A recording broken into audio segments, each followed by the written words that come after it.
मस्त ठोकावी मांडी आणि वर न्यावी बाही, अहो चवीने खाणं सुद्धा काही खायचं काम नाही. सर्वप्रथम वाढलेल्या पानाकडे असं डोळे भरून बघावं, वदनी कवल म्हणावं आणि यज्ञकर्माला लागावं. आता ज्याच्यापासून सुरू होतं हे वाढलेलं पान, पदार्थ करा कुठलाही, याला विशेष असतो मान. अंदाजाने वापरावं लागतं, चिमूट चिमूट नीट. असं जरा डावीकडे असतं बघा पानामध्ये मीठ. तिथून पुढे सरकलात की टप्पा चमचमीतपणाचा, जिथे असतं लोणचं, चटणी, मिरचीचा ठेचा. कितीही पथ्य असलं तरी हे खावंसं वाटतंच आणि भल्या भल्या खडकांच्या तोंडाला इथे पाणी सुटतंच. चटण्या म्हणाल तर जवस, कारळ, लसूण, शेंगदाणा, आंबा लिंबाच्या लोणच्याचा चाटावा चवदार बाणा. हा ठेचा आयुष्यात जेवढ्या खाल अनुभवाची साठवण होते, पण ताटातला पोटात जास्त गेला की सकाळी मात्र आठवण होते. क्या बात आहे. आता जिच्यासाठी चाले सगळा प्रपंच, धंदा, नोकरी, पानाच्या अगदी मधोमध ती पोळी आणि भाकरी. गोल गोल गरम गरम अशी आईनेच पानात वाढावी, पापुद्रा काढून आतली खमंग वाफ आपण काढावी. मग मनसोक्त जेवणाऱ्यांना मुळी नसतं डाएटचं कारण इथून पुढे येतं पानात ते चिंच गुळाचं वरण.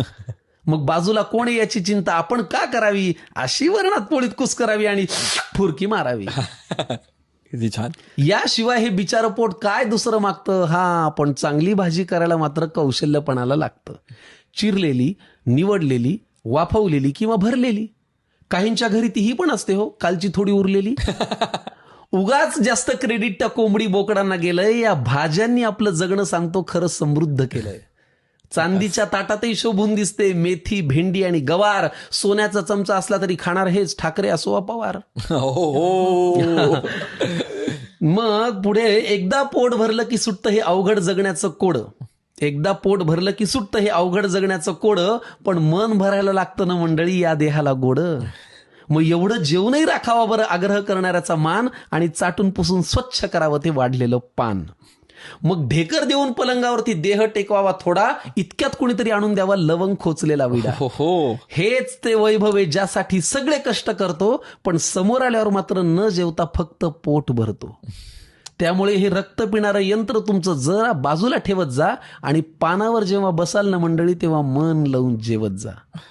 मग 5 वर पंखा करून झोपण्याचं सुख असं सांगून थोडंच कळावं.